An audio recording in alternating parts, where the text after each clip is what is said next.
Oi gente, eu espero que esteja tudo bem com vocês. Eu sei que o título desse vídeo é meio audacioso, atrevido, ousado, prometendo coisas incríveis, mas é que as dicas desse vídeo não são minhas, são de um pesquisador em educação e que escreveu um livro. O livro que leva mais ou menos o mesmo título, Você Sabe Estudar.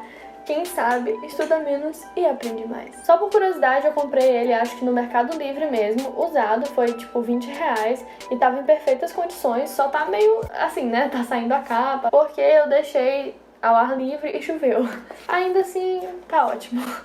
Tá ótimo, tá? Não aconteceu nada. E é claro que eu não vou esgotar as dicas do livro nesse vídeo, primeiro porque eu não conseguiria e segundo porque eu não poderia, já que nem são de minha autoria, mas aqui estão os créditos sendo devidamente dados, né? Eu vou compartilhar com vocês o que me chamou mais atenção. Muitas coisas no livro não são exatamente novidades, ou pelo menos não eram pra mim, mas isso pode enganar a gente. Ah, eu já sei disso, mas eu não coloco em prática, então de que adianta, né, menina? Enfim, chega de conversa aí, vamos pro vídeo. Assim como os músculos, a cabeça precisa de um tempo de aquecimento antes dos estudos. Isso significa que você não deve estudar um assunto difícil e complexo entre dois compromissos, espremido naquele espaço de 30 minutos, uma hora, sabe? Leva mesmo um tempinho até você pegar o ritmo e realmente estudar a todo gás. Memória ruim? Então, lista boa. Isso é uma coisa que eu já costumava fazer instintivamente, mas eu me surpreendi vendo no livro e continuo recomendando muito. É basicamente, antes de estudar, tirar todas as distrações possíveis da sua cabeça e colocar no papel para elas não te preocuparem durante os seus estudos, em que a sua atenção é altamente importante. Nas palavras do próprio autor, na página 38, é preciso tirar do nosso cérebro a função de se lembrar do que precisa ser feito. Não só o cérebro é trapalhão para essas tarefas, como as lembranças vêm e vão na hora errada e interferem naquilo que estamos fazendo. Acabam por ser uma fonte de estresse. É preciso aliviar o cérebro das tarefas de organizar nossas atividades diárias e deixá-lo livre para fazer aquilo que faz bem, isto é, entender, analisar e inventar. Se está no papel, não será esquecido. É um pensamento a menos andando na nossa cabeça. Sensatíssimo, não é mesmo? Se você for tirar um cochilo, não tire um cochilo com muito conforto, porque desse jeito você não dorme demais. É meio óbvio, mas eu achei assim, genial. O que foi? Achei genial, sério. Então, tipo, isso já me pegou muito. Eu vinha da faculdade pra casa, queria estudar, mas aí depois do almoço eu queria dormir. Aí eu fechava todo o quarto, deitava na cama com meu edredom lindo e acordava 4 horas da tarde, ao invés de acordar 30 minutos depois, como planejado. Então, se eu simplesmente fosse pra mesa e dormisse assim, eu provavelmente não dormiria essas 4 horas direto, não é mesmo? Então, pro cochilo ser cochilo, tenha desconforto. O aluno mal dormido leva mais tempo para entender o mesmo conteúdo. Então, principalmente se você tem preguiça de estudar, considere que não adianta dormir menos para aprender mais. Todo mundo já sabe disso, mas não custa nada, né, frisar. É um tiro no próprio pé, tá bom? Passa mais tempo estudando ao invés de dormir, você vai demorar mais tempo ainda para entender os outros assuntos. E provavelmente não vai reter muito também. Não sei quem iria pensar, mas cansaço é estratégia de aprendizagem. Segundo o autor, exercícios aeróbicos aumentam a tua concentração e o teu foco. Então aprende muito mais quem se cansa mais fazendo exercício. Massa, né? A gente tem um tempo máximo de concentração, a média é de 20 minutos. A maioria das pessoas, depois desse tempo, ou um pouquinho mais, não consegue mais prestar atenção em assuntos mais difíceis ou que exigem mais raciocínio. Por isso ele recomenda que a gente faça uma paradinha de 20 em 20 minutos em que a gente estuda. Mas é uma paradinha e não uma paradona. Literalmente ele coloca isso no livro. E é verdade, eu testemunho, eu passo por isso. Tipo, eu tento usar o Pomodoro, faço 20 minutos e aí na pausa que é pra ser de 5 minutos, eu sempre extrapolo, porque 5 minutos não são nada, né? Pra mim, isso é controverso, porque às vezes parar nos 20 minutos, na verdade, quebra o meu fluxo e quando eu vou voltar, eu demoro muito pra voltar ao ritmo. Mas assim, é como eu disse, 20 minutos é a média. Algumas pessoas podem levar até 1 hora com foco total, entendeu? Então descubra qual é o seu tempo limite e trabalhe em cima disso. São grandes as chances de ser melhor pro seu rendimento, porque depois do seu tempo limite, digamos que são 20 minutos, você começa a prestar menos atenção e a reter menos, entende? Então se você não para pra depois voltar, na verdade você tá gastando mais tempo, mas não tá tendo a mesma eficiência. Estudar a prestação é muito melhor do que estudar tudo de uma vez. Segundo o autor, 1 mais 1 mais 1 é igual a 3. O que isso significa? Se você estudar 1 hora hoje, sei lá, química, 1 hora hoje de química, 1 hora amanhã de química e 1 hora depois de amanhã de química, no final você vai somar 3 horas de estudo, assim como você teria somado se você tivesse estudado 3 horas direto de química hoje. Calma que eu vou explicar. Por cortar o estudo em blocos, na verdade você não vai perder nada em termos de rendimento, você vai ganhar. Porque segundo ele, o cérebro fermenta as ideias, mesmo inconscientemente, durante essas pausas. Então é melhor que você estude hoje, amanhã e depois de amanhã, esse todo, do que tudo de uma vez hoje, sabe? Eu admito que eu achei essa dica um pouco difícil de colocar em prática, mas fica aí. Foi isso que ele falou. Estude antes da aula. É comprovadamente melhor para o seu aprendizado. Se você é preguiçoso ou não é e só quer ser mesmo esperto, aprender mais em menos tempo, faça isso. Eu acho que é um ponto-chave realmente. Imagina, se você assiste a aula e depois vai ler o conteúdo, na verdade você vai gastar o mesmo tempo que você gastaria se você lesse o conteúdo e depois assistisse a aula. Só inverta a ordem e você vai reter muito mais, porque a aula não vai te trazer nenhuma surpresa, ela vai consolidar o que já tá na tua cabeça. Além disso, quando tu vai pra aula, tu já sabe o que perguntar, tu já tem as tuas dúvidas. Que atire a primeira pedra quem nunca assistiu a aula, depois foi ler o material e aí surgiram várias dúvidas. E aí você não tem mais o professor pra perguntar, ou na próxima aula ele já vai dar outro assunto. Eu sei que isso pode ser meio complicado pra algumas pessoas, pra mim, por exemplo, hoje em dia na faculdade, nem sempre a gente sabe o que vai ter na próxima aula, então é complicado, mas sempre que possível, faça isso. Estude antes da aula e você vai aprender bem mais, gastando menos tempo. Anotar vale muito a pena. Para o autor, anotar durante a aula ajuda a aprender e é uma seleção das ideias que o professor está colocando, só que na nossa versão.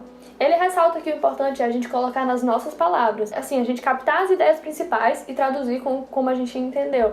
Não só copiar exatamente o que o professor falou. Tipo, ele fala, Napoleão foi um homem bom. Você anota, Napoleão foi um homem bom. Não, você anota, Napoleão, um homem bom foi. Ok, né? Que bosta, desculpa. Finge que eu nem falei isso. Mas enfim, ok, um exemplo melhor. O professor fala, a mitocôndria é a casa de força da célula. Aí você escreve, a mitocôndria produz a maior parte da energia que a célula precisa. Entendeu? Esse esforço de captar as ideias e colocar nas tuas palavras já te faz aprender. Então, a anotação é para ser uma possível memória escrita da aula. Quando você lê suas anotações, você pode lembrar na ordem o que foi dito e da lógica, enfim. Além disso, como você está tendo que prestar atenção para captar as ideias, colocar nas suas palavras, você está totalmente engajado e aí você se distrai muito menos. Repetir é importante, mas é melhor pelo método ativo. É muito melhor para você se você tentar lembrar das suas anotações da aula sem olhar para elas ao invés de relê-las. Então, como todo mundo já sabe, no estudo é importante a gente repetir, repetir, repetir.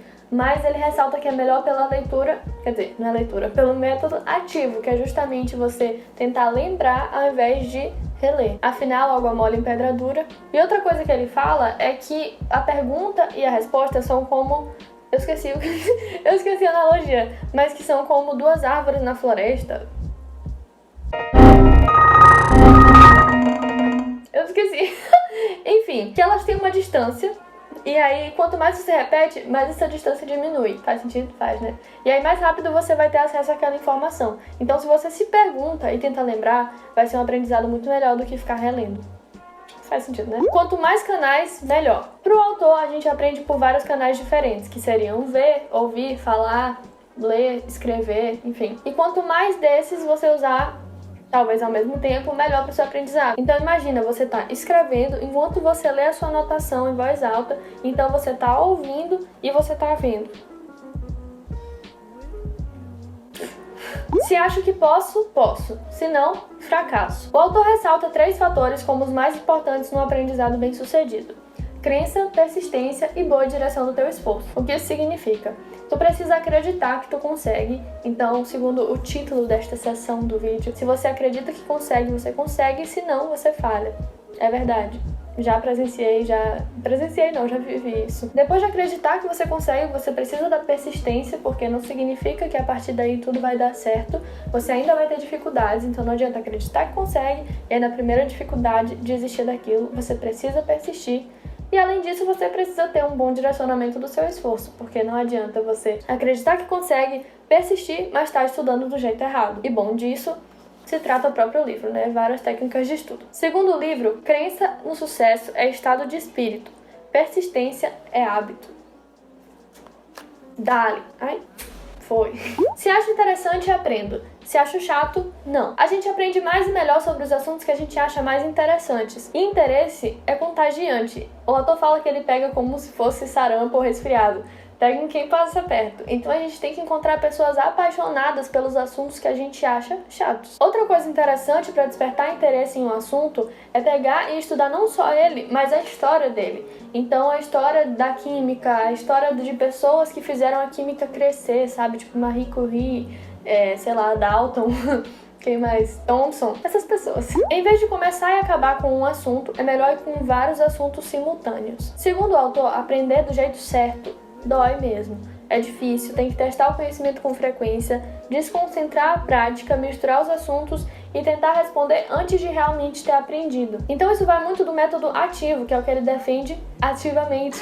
Podia ser uma piada, mas nem era quando eu pensei. Então saltar de um assunto pro outro é uma coisa boa porque te faz ter o esforço de lembrar do anterior e perceber que tu não sabe. Mais uma vez nas palavras do autor, sem entrar em uma discussão mais técnica, parece que ao mergulhar em um assunto com insistência, vamos ficando anestesiados ou adormecidos diante dele. Por isso, embaralhar os assuntos revela-se uma boa ideia. Em vez de perder tempo lendo e relendo sem penetrar nas ideias, é melhor ir brigar com outro assunto.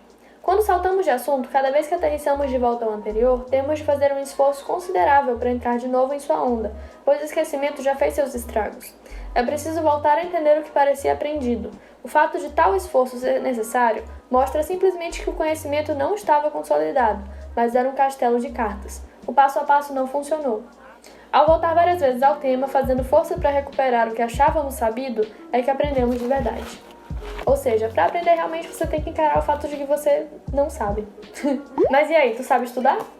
Se tu gostou desse vídeo, provavelmente vai gostar ainda mais do livro e eu prometo e garanto que isso não é publi, eu enfim, só li e achei legal e não posso falar tudo pra vocês, eu sinto muito, mas o livro é legal e dá pra encontrar baratinho, usado. É uma leitura muito tranquila, muito didática, o autor fala mesmo contigo como se fosse uma conversa informal. Nele tem essas e muito mais dicas bem explicadas e com ideias práticas de como colocá-las, em prática. Eu espero que vocês tenham gostado desse vídeo, que tenha ajudado de alguma forma e mandem pros amigos de vocês também aprenderem a estudar. Um beijo e tchau! E tchau!